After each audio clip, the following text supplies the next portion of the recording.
Salut! Donc on est de retour sur le langage C. Alors j'ai retrouvé le programme qu'on avait commencé dans la vidéo, les vidéos d'avant. Et on va continuer. Et on va pour l'instant... Ah oui, la dernière fois je vous ai donc parlé du comment compiler sur... oups mon dieu. Comment compiler en ligne de commande en utilisant GCC. Mais je n'ai pas précisé que GCC, bien évidemment, c'est un des compilateurs qui existent. Vous pouvez en utiliser d'autres. Donc voilà, si vous utilisez... voilà, bref. Vous pouvez utiliser d'autres compilateurs, notamment si vous êtes sous Windows. Vous pouvez utiliser le compilateur C de Visual Studio, par exemple. Moi, je suis pas très Windows, donc je n'en parlerai pas trop. Mais ce que je veux dire, c'est que c'est un compilateur parmi tant d'autres. Voilà. Mais c'est celui fourni la plupart du temps dans toutes les distributions Linux. Donc très facilement accessible en tout cas. Et très facilement installable sous Windows, quoi, à travers un IDE ou si vous utilisez CodeBlocks ou ce genre d'éléments. Bref. Maintenant, je vais arrêter de parler et je vais parler de C. Alors, on va s'intéresser à nouveaux éléments. Donc, je vais tout supprimer. Et je vais créer donc une variable qui s'appellera var1 et qui sera égale à 1. Alors, soit vous représentez ça de cette manière, c'est deux lignes, ok. Soit vous pouvez directement faire var, bien évidemment, il y aurait un 1 ici, hein. Voilà, var1, ok. Donc soit vous me présentez ceci de cette manière, ou alors vous présentez ceci de cette manière, c'est équivalent. Ok, donc je vais rester ici pour que ce soit propre, pour qu'il n'y ait qu'une seule ligne. Et on va s'intéresser pour l'instant donc à des conditionnels. En fait, ce qu'on va faire, regardez-moi bien, donc je vais marquer un printf, une mise à la ligne à la fin pour que ce soit propre, et je vais écrire faux, et je vais copier la même ligne, fox, je sais pas trop ce que ça veut dire, mais faux et vrai, voilà. Et en fait, ce qu'on va faire, on va demander, on va vérifier si une variable contient telle ou telle valeur. Alors en fait, on va utiliser donc if. If s'utilise de cette manière. Vous avez if, double parenthèse, ouvrez les crochets, fermez les crochets. Alors à l'intérieur des parenthèses, ça sera la condition à respecter, et entre les crochets, ça sera le code à exécuter. Alors qu'est-ce qu'on veut exécuter? Ah, on va mettre vrai par exemple dedans. Voilà, je mets une tabulation pour que ce soit plus propre. Vous voyez, vous comprenez le décalage? Je pense que oui. Donc, si, quelle condition? Afficher faux. Ah, donc, on va dire, donc, si var1 n'est pas égal à 1, on va vérifier s'il est égal à 1. D'accord? Donc, et avant, pour que ça soit bien propre sur le truc, je vais marquer donc ici, var1 est-il, pour que ça soit bien clair, est-il égal à 1? Et il répond vrai ou faux, suivant la situation. Ok? Donc ici, si var1, ce que je veux mettre, c'est si var1 est égal à 1, est-ce qu'il est égal à 1? Bon, en fait, je vais d'abord faire ça dans l'autre sens, pour que ce soit plus clair dans votre esprit. Je vais donc utiliser deux nouveaux symboles. Donc ici, je vais mettre vrai, ici, pour que ça soit... Ne vous inquiétez pas, normalement il n'y a rien de très compliqué, hein, j'inverse juste vrai et faux. Voilà. Donc si var1 est équivalent à 1, affichez vrai.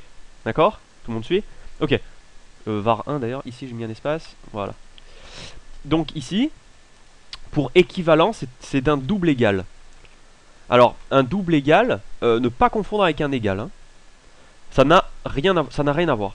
Si vous voulez, je vous rappelle que var1 est égal à 1. Se lit, si vous voulez le dire en français, affecter la valeur de 1 à var1. Ok? Ok, d'ailleurs je vais l'appeler var. Parce que var1, j'ai peur que ça vous embrouille à penser qu'il y a un rapport. Vous voyez? Il n'y a pas de rapport. Hein. Int var est égal à 1. Var est-il égal à 1? Si var est équivalent à 1, affichez vrai. Ok? Par contre, je voulais petite parenthèse, donc bien surtout ne pas confondre les doubles égales et l'égal. Hein. Ok? Donc très important, dans un if, il n'y a jamais de égal. Hein. Il y a toujours un double égal. Il n'y a pas d'affectation dans les parenthèses de condition. Ok? Donc c'est if, condition, exécution. Ok, parfait. Donc si var est équivalent à 1, essayez de ne pas dire égal, si vous voulez. Est-il, d'ailleurs je vais marquer ici équivalent. C'est pour bien éviter de faire l'amalgame, si vous voulez, entre l'égal et le symbole égal. Ok? Donc var est-il équivalent à 1? Si var est équivalent à 1, affichez vrai. Et ensuite, ce qu'on va faire, c'est sinon. Vous voyez, vous comprenez le raisonnement, c'est logique. Et maintenant, il faut traduire en langage informatique. Ça, il s'agit de else. Il y a toujours les mêmes crochets. Donc ça se présente, je représente ça proprement, comme tout à l'heure. Voilà. Voilà. Donc ici, vous comprenez bien, si var est équivalent à 1, affichez vrai, ou tout du moins exécutez le code qu'il y a entre ces crochets. Sinon, affichez faux. Tada! Voilà. Donc ça, c'est ce qu'on veut faire, et il va répondre tout simplement si var est équivalent, et il me répondra vrai ou faux. Ok, donc est-ce que je suis au bon endroit? Il semblerait que oui. Donc je vais faire un petit gcc test.x, voilà, test.test. Ah non, c'était test, pas texte. Joli. Test.c. Et donc point virgule, et je vais exécuter test.x. Ok, donc là il me dit var est-il équivalent à 1? Il me répond vrai. Ah très bien, c'est normal puisque var est équivalent à 1. Donc ici je vais modifier, je vais mettre 2. Je vais exécuter à nouveau, et là il me dit var est-il équivalent à 1? La réponse est faux, bien évidemment. Donc avec ça, donc avec le if, vous pouvez faire en sorte de rediriger, si vous voulez, le programme vers deux chemins différents. Voilà. Donc vous décidez quand est-ce que le programme doit changer de direction. Et ici, vous comprenez bien que dans un if et un else, il ne fera jamais les deux. Il ira soit dans le if, soit dans le else. Ok, donc j'espère que ça c'est clair. Donc très important. Ensuite, ce qu'on va faire ici, c'est comme je voulais faire tout à l'heure, mais c'est un peu plus compliqué. Je vais inverser ici vrai et faux. Alors, du coup, cette condition n'est pas bonne. Il faut la changer. Donc, la question restera la même, mais si je dois afficher faux, la condition qui doit être respectée, c'est est-ce que var est différent de 1?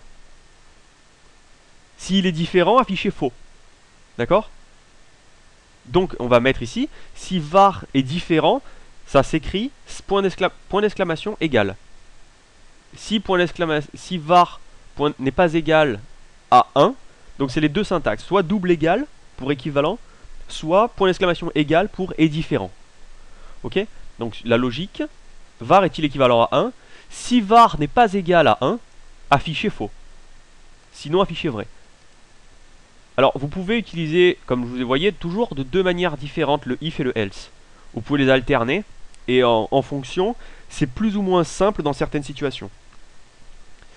Par exemple, enfin bref, je vais pas donner d'exemple, mais à vous de voir quel est le plus facile d'utiliser le non égal ou l'équivalent. Ok, bon.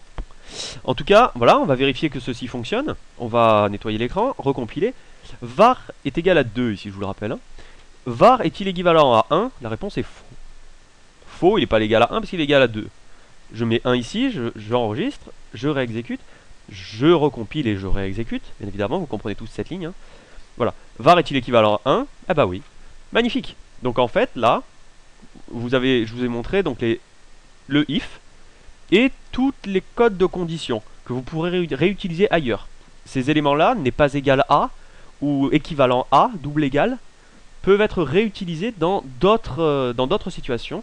Mais pour faire quelque chose de bien clarifié, je vous en parlerai dans la prochaine vidéo. A bientôt.